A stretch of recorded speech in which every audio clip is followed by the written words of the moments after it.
Selamat siang anak-anak kami. Hari ini kita bertemu kembali dengan Ibu Junita dalam pelajaran Bahasa Indonesia. Hari ini kita akan melanjutkan pelajaran kita tentang kaidah kebahasaan teks eksposisi. Apa saja kaidah kebahasaan teks eksposisi? Mari kita lihat satu persatu. Ciri kebahasaan teks eksposisi yang pertama menggunakan kata ganti atau disebut dengan pronomina. Apa itu kata ganti? Yaitu kelas kata yang berfungsi untuk mengganti nomina atau kata benda atau prasa nomina. Contoh, ibu sudah pulang ke rumah. Dia sebelumnya telah pergi ke pasar. Kata dia termasuk pronomina dan berfungsi mengganti kata ibu yang merupakan nomina. Itulah dia ya, ibu digantikan dengan kata dia. Oke. Kemudian jenis-jenis pronomina persona yang terdapat pada teks eksposisi yaitu ada nanti pronomina orang pertama, yaitu kata ganti untuk orang yang berbicara ataupun si pembicara. Kemudian pronomina orang pertama ini terbagi lagi. Yang sebelah nanti ada pronomina orang pertama tunggal dengan menggunakan kata ganti saya, aku.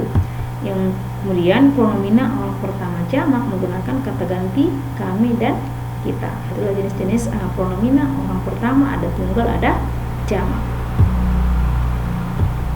Kemudian ciri kebahasaan teks eksposisi yang kedua bermakna leksikal. Apa itu leksikal? Yaitu makna kata yang berdasarkan kata yang sebenarnya, atau makna leksikal dapat kita lihat nanti dalam sebuah kamus. Makna leksikal juga menunjukkan nomina, verba, adjektiva, dan adverbia. Mari kita lihat satu persatu. Nomina atau kata benda adalah kelas kata dari nama seseorang, tempat atau semua benda atau segala yang dibendakan. Misalnya, kebersihan, peraturan, papan tulis, penandatanganan. Itulah contoh-contoh nomina atau disebut dengan kata benda.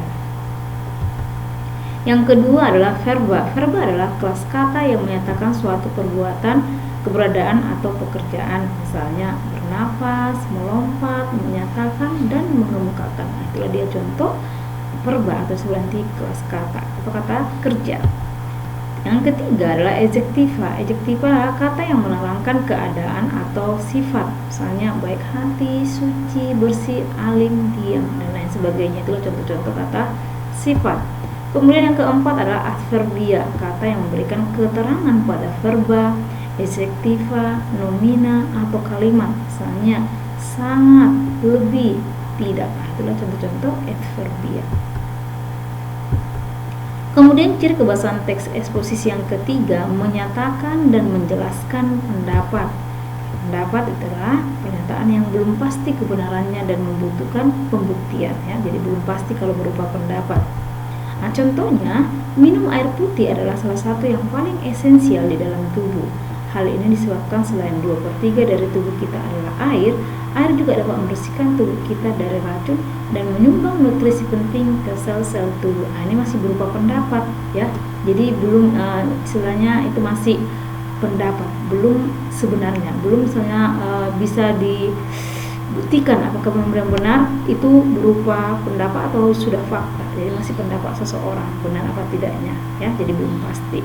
Itu dia menyatakan dan menjelaskan pendapat. Kemudian yang keempat, memuat fakta yang bersumber dari penelitian yang diperlukan untuk menyajikan informasi. Fakta adalah sesuatu yang benar-benar ada dan terjadi. Contohnya, setelah makan berat, biasanya seorang akan mengonsumsi kudapan atau cemilan. Hal ini sebenarnya, menurut penelitian di National Institute of Health, bukanlah kebiasaan buruk, bahkan sebaliknya. Sebab dapat menjaga keseimbangan gula dalam tubuh menjelang jadwal makan berat selanjutnya. Ini dia berupa fakta. Dari mana kita tahu? Karena sudah ada penelitian di National Institute of Health. Jadi bukan istilahnya menurut, tapi memang ada penelitian dibuktikan kebenarannya. Itulah dia berupa fakta. Kemudian yang kelima adalah menggunakan istilah teknis berkaitan dengan topik yang dibahas. Ya, ada istilah-istilah teknis. Kalau misalnya topiknya sastra, istilah teknisnya apa?